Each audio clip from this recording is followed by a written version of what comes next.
Folks, I don't want to get too hopeful, but with every new article, every new video I'm posting on this channel, I'm feeling more hopeful and more excited for Season 2 of The Witcher. Just earlier today I posted a video about how Henry Cavill had been basically forcing and improvising scenes and direct dialogue from the books on set, stuff that he'd never actually had permission to put in the first place, and it worked out in the end.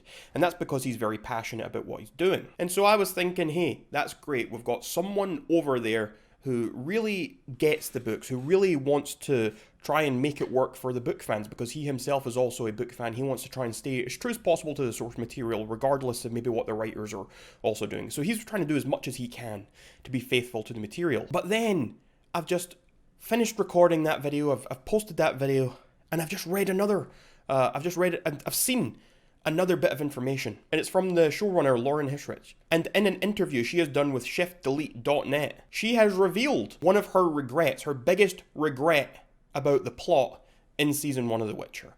And this is a huge deal to me, because, well, let me play you the clip. Do you have any regrets about Season 1? So much. I mean, I think it's impossible to watch a creative project and not start to second guess what you did or didn't do. Probably story-wise, the thing that I most miss, especially after talking to fans, is Geralt and Ciri meeting in Brokilon before they finally join forces at the end of the season. I still don't know how I would have done it. It didn't work in the timelines at all, but I feel like that could have really benefited our storytelling. So as you heard there, she said, the thing I most miss in Season 1 is Geralt and Ciri meeting in Brokilon before they finally join forces at the end. I still don't know how I would have done it. It didn't work in the timelines at all, but I feel like that could have benefited our storytelling. Now, if you've watched any of my previous Witcher videos, you might know already that my biggest issue with Season 1 wasn't there was obviously always going to be some changes. Anytime you adapt something to the screen, it's always going to have some changes. And so I give a little bit of leeway there.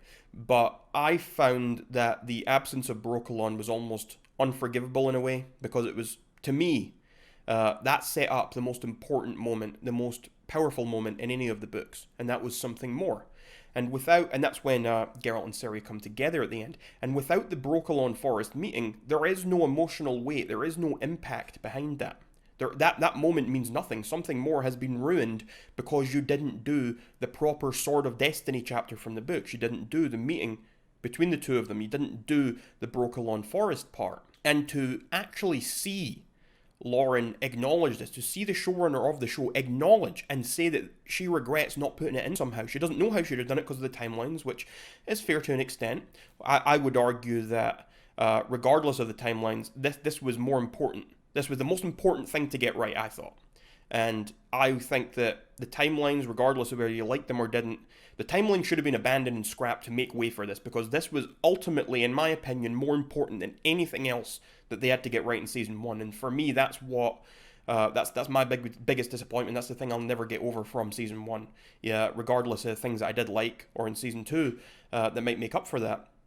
But what I'm trying to say is I'm very hopeful reading this, because for a long time I've thought, okay, it doesn't seem like maybe they're taking the criticism that well from book fans. It seems like they're almost doubling down on some of the other elements from like the games, or making their own little rewrites to the story and stuff. But to actually see this be acknowledged, to see that the showrunner has, after speaking to people and understanding their gripes, and to say, oh, I regret not including that, to me, that is a huge gesture. To me, that's a big, big statement, and it goes a long way, in my eyes, for redeeming the show in a lot of ways for any faults it has. And I say this as someone who, as much as I thought, I liked the show. I did like it. I enjoyed it. I thought it was an entertaining season of television.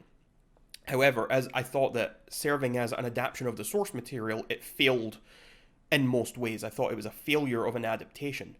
If you can disassociate those two things, I think that there is enjoyment to be had there. And if you go in blind, you've not read the books, for example, I think there is a lot of enjoyment to be had there. And I did enjoy a lot of the show as well. But yeah, I was very, very happy to read this, to watch that clip I just played for you, because to me, that is a huge deal. To have first...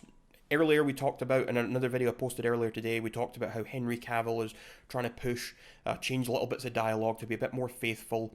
There was reports a couple of months back, I think, and it was basically Henry Cavill trying to say his whole goal for season 2 was to make Geralt more like book Geralt. To make him not just be this grumpy man who grunts and says fuck all the time, but instead to be a deep, complex, philosophical character that he truly is in the books. And so, to me, that was very important and eye-opening, and that was very hopeful from Henry. And then to hear what we just said, he is actually trying to force more dialogue, he's trying to force some scenes, he's trying to do things that maybe aren't already in the script. And now to hear this from Lauren, like these are 3 things that have really stood out to me. And I mean, the trailers haven't made me too hopeful for season 2. I mean, it looks probably pretty good, but I'm looking at the trailers, I'm thinking, okay, that doesn't look so faithful to the materials.